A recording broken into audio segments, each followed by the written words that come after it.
Estamos de volta com o programa Mais Saúde e hoje a gente está falando sobre a prevenção do câncer de próstata. A gente está falando sobre o Novembro Azul, a importância de vestir essa bandeira, de levantar essa bandeira da prevenção.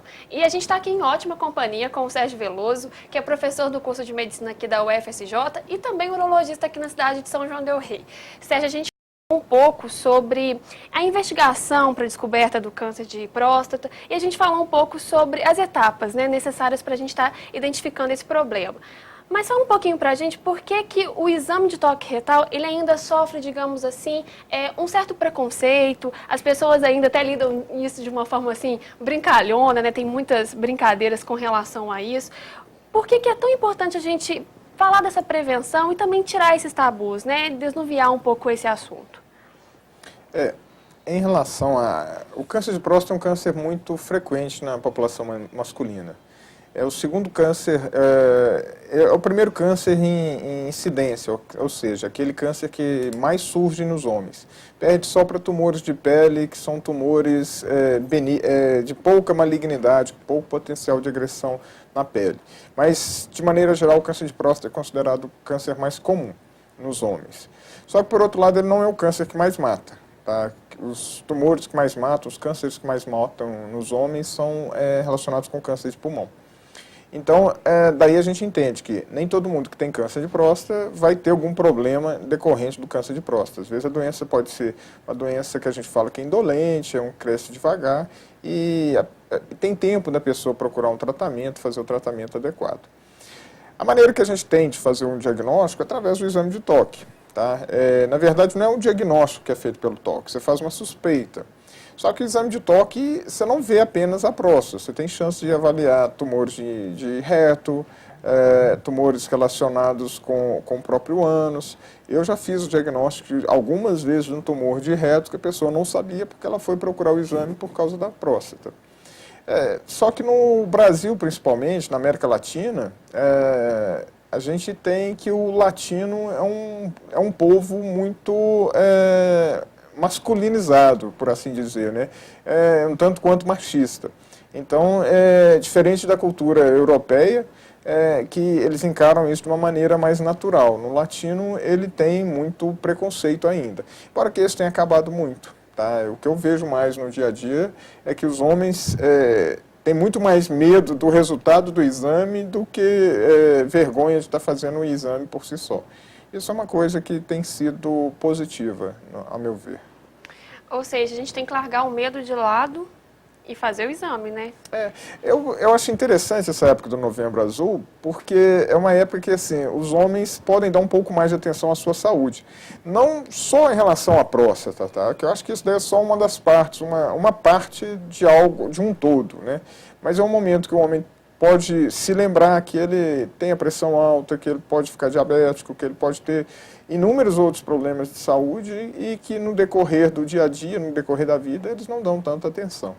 A gente está recebendo aqui uma série de perguntas do pessoal de casa, vou tentar fazer todas.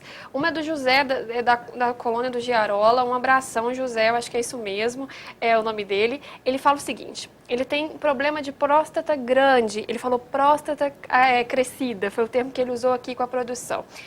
Existe algum tratamento ou ele tem que fazer cirurgia, alguma coisa nesse sentido, já partir para operação? É o que ele quer saber. Existe tratamento, tá? Existe tratamento medicamentoso com alguns remédios. Hoje em dia apareceram no mercado novas medicações que podem ser utilizadas nesse caso. Depende muito de como que ele está, tá? Dos sintomas, da intensidade de sintomas, da gravidade, de outros problemas relacionados, se está tendo muita infecção urinária, se fica uma quantidade de urina muito grande, se o rim está sendo afetado ou não com isso.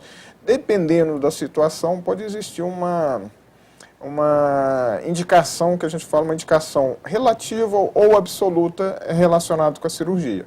Mas os sintomas iniciais e um problema de moderada intensidade, normalmente o tratamento é medicamentoso, não precisaria fazer cirurgia. Certo, a gente também recebeu uma pergunta aqui da Vanilda, eu vou fazer porque tem um pouco a ver sobre isso, né, do cuidado com a saúde que o Sérgio comentou, né, que os homens tomam mais atenção, têm mais atenção. E a pergunta dela é a seguinte: eu gostaria de saber se após a retirada da próstata é normal a incontinência urinária.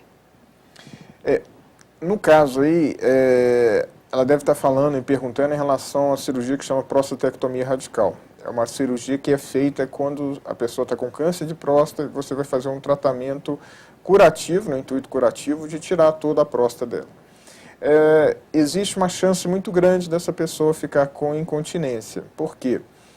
Durante a cirurgia, o esfíncter, na verdade, é um músculo que faz o controle da urina. É um músculo que, uma vez ele contraído, ele age como se fosse uma torneira. Ele fecharia e impediria da pessoa perder a urina. Em condições normais, um homem tem isso funcionando bem. Mas quando ele faz essa cirurgia, esse esfíncter acaba sendo lesado, ou em todo ou em parte. Se ele for muito lesado durante a cirurgia, provavelmente essa pessoa vai ficar incontinente, a urina vai ficar solta. Até um ano depois da cirurgia a gente ainda espera algum grau de melhora, mas depois de um ano, se a pessoa ainda estiver perdendo muita urina, provavelmente ela vai ficar perdendo urina. Tá? E existem algumas técnicas hoje em dia que podem tentar ser feitas.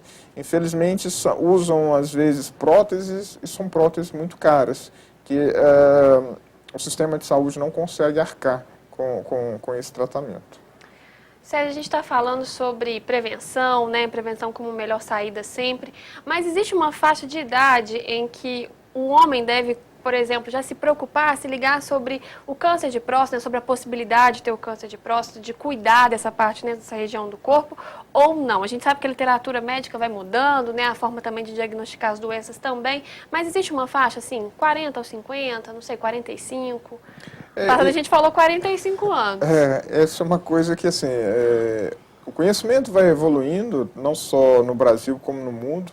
Isso, os países adotam políticas diferentes em relação a isso. Mesmo dentro do país, do Brasil, existem políticas diferentes, visões diferentes desse mesmo assunto.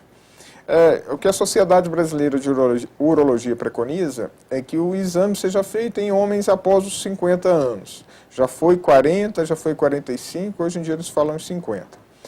Em alguns grupos que são considerados grupos de risco, a idade cai para 45, que seriam pessoas que já têm uma história familiar positiva de câncer de próstata, como, por exemplo, aquele que teve o pai, o irmão, o avô com câncer de próstata, esse tem um risco maior. Então, ele é uma pessoa que, a partir dos 45 anos, já teria indicação de fazer um exame.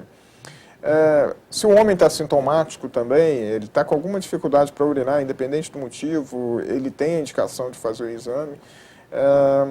Em homens da raça negra, geralmente tem uma chance maior de ter câncer de próstata, então esse também, eles, a partir dos 45 anos. Só que isso não é feito infinitamente, até a morte da pessoa. Antes eles falavam até 80 anos, hoje em dia o que se fala é, no Brasil, 75 anos, mais ou menos, desde que a pessoa tenha uma expectativa de vida ainda de mais uns 10 anos. Tá? Certo. A gente, Sérgio, vai ter que ir para um outro intervalo. A gente está falando, você que está assistindo ao nosso programa, sobre o câncer de próstata, sobre prevenção. Então, dá tempo ainda de você deixar a sua pergunta, sua opinião, pelo 3372-3720 ou por mensagem no WhatsApp, no 9972-1640. Segura um pouquinho aí que a gente vai para o intervalo e voltamos já já.